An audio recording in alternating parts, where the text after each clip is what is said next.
Hello everyone, this is Gorax with another DragonHeir Silent Goods video. In this video, we will go over the Burn team and the new addition in Season 4, where we have couple new heroes and they all look amazing, sound cool on paper, but how well they can do. Obviously, Vortex is not the primary area where you will use the Burn team. It excels in AoE rather than single target. But nonetheless, I was really surprised by the results that the Burn team can do against the Temporal Vortex. Now, this fight is all about level 1, where the team doesn't die, so we survive the whole 20 minutes. But this shows us the difference between the new heroes released and how well they work with the team against single target, cause spoiler alert, the endgame boss looks like to be a single target again. So let's go over the base team that we will try here, and it's the Ascetius team with Pikestone. So Pikestone is the new addition, and he's a hero that can apply burn, but also does a lot of damage through his battle skill and buffs our team with morale, which grants us 20% increased attack permanently once we get these stacks. So the idea behind this team is to boost Ascetius damage as much as possible while maintaining the 10 stacks of burn, as we can't have more than 10. This is the reason why I didn't bring Carve in, as usually you want Carve in your team. But with Durham applying enough stacks of burn through his battle skill and the Pikestone using his passive to apply the burn as well, we have enough burn on the boss to maintain the 10 stacks and get the most of the Ascetius. So this is the starting team, and as you can see with Ascetius, you can do 187 million damage, which is more than typical Ice Blast teams, but less than the Beldel Ice Blast team, which is okay because this is not a single target team. However, this team has nothing against Rook. So this is it. The skill timings are really simple. We start with Durham, then follow with Pikestone, and finish up with the Ascetius. So this is me testing just the Pikestone and how much improvement he brings to the team. Let me show you the damage output first. Okay, so here we are at the end of the fight, 191 million damage with the damage split as follows. 62% damage is coming from Ascetius, 15 from the Pikestone, and 13 from Durham. So the other burn legendary that is released in Season 4 is Mitren.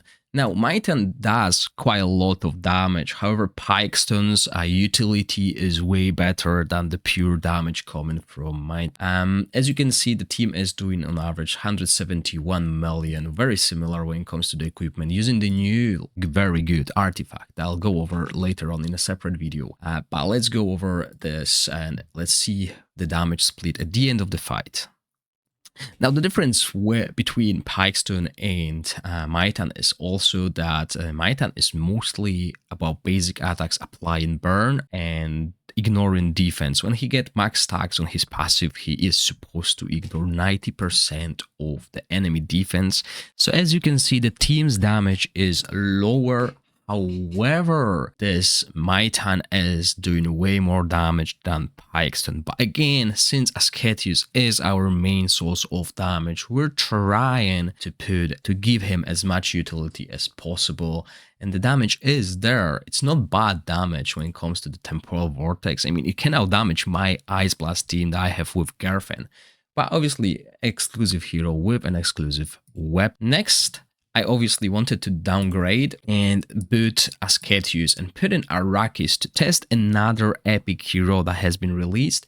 And this team is doing 139 million damage, basically using Ascetius equipment with the Ravatrix roots on Aris. And let's see how Pikestone team does with it. As we know, Pikestone and Durham combo works better than the other. We can still use the crit, we can still use a proper aura this time around with crit damage one, which helps. So here we can see Aris, obviously the top damage dealer. The damage of the team is lower because Aris is nowhere close to Ascetius, especially Ascetius with the exclusive hero, but still 138 million. So if we compare that with the Ice Blast teams that are meant to be single target only, we're not that far behind, and that is quite exciting. There's also another epic hero that is meant to be a main damage dealer for the burn team, and she actually burns the burn constantly instead of at one point doing the burst damage. But this does not work too well if you want to use this team again, because despite us having the 10 stacks for Ascetius and Arakis, it's not that easy to constantly keep her dealing extra damage with the burn. The reason for that is we can't keep up with her constantly dispelling burn, so her damage is not going to be that great, and as you can see, the team's damage has fallen. On top of that, we also lost a damage aura, so that's not optimal. Probably the best team for her will be with Carve and Biggs. Probably she will do more damage without the utility that those two guys provide, but 120 million is way lower than the cheap Ice Blast team as well. So let's see the split. So as you can see, she is doing the damage between Pikestone, who we know is doing way less damage than Arakis, and Ascetius and Durham. So basically, I think she will find a niche use where we can use 4 damage dealers, again, like in Season 3 endgame boss.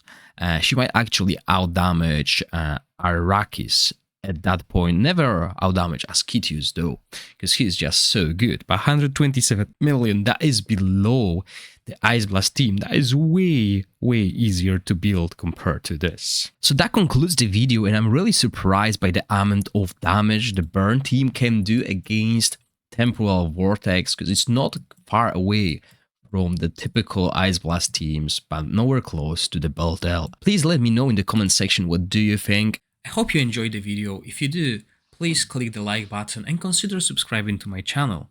As always, thank you for watching, stay safe, bye!